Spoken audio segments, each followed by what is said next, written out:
महाभारत की कहानी में एक पल ऐसा आता है जो शायद सबसे ज्यादा विवादित है और वो है कर्ण का योद्धा अजय और मारा गया निहत था। ये सवाल हमें सीधे ले जाता है महाभारत के सबसे ट्रैजिक हीरो कर्ण के आखिरी सिर्फ एक और योद्धा नहीं है, वो कौरवों की आखिरी सबसे बड़ी उम्मीद है। और अर्जुन के लिए वो एक पर्सनल रिवेंज का चेहरा है। मतलब सब कुछ अब इसी एक लड़ाई पर आकर टिक गया था। दो सबसे महान योद्धा आमने सामने हैं आखिरी बार और कर्ण अपना ब्रह्मास्त्र चलाने ही वाला है। सोचिए, एक ऐसा हथियार जो पूरी सृष्टि को तबाह कर सकता है। उसे लगा बस जीत अब एक कदम दूर है। लेकिन ठीक तभी कहानी में एक ऐसा ट्विस्ट आता है जिसकी किसी को उम्मीद नहीं थी। ये लड़ाई अब सिर्फ ताकत या स्किल की नहीं रही। कर्ण का अपना पास्ट, उसके अपने किए हुए कर्म उसे उसी पल में आकर घेर लेते हैं जब उसे इसकी बिल्कुल भी उम्मीद नहीं थी।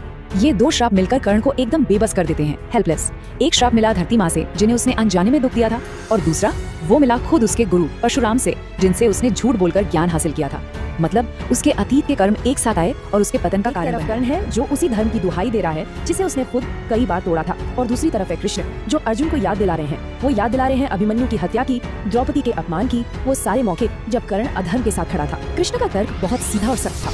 जो इंसान दूसरों के लिए धर्म की इज्जत नहीं करता, वो अपने लिए धर्म की उम्मीद कैसे कर सकता है। ये कृष्ण का शायद सबसे कॉम्प्लेक्स आर्ग्यूमेंट है। वो क्या कह रहे हैं? वो कह रहे हैं कि कभी-कभी एक बड़े धर्म को बचाने के लिए, एक बड़े सच के लिए किसी छोटे नियम को तोड़ना पड़ता है। उनके नजरिए में कर्ण का वध उस वक्त एक बड़ी बुराई को खत्म करने के लिए जरूरी था, धर्म को वापस पटरी पर लाने के लिए जरूरी था। भले ही वो काम उस एक पल में अधर्म जैसा ही था। बड़े सही काम को करने के लिए कोई भी तरीका अपनाया जा सकता है।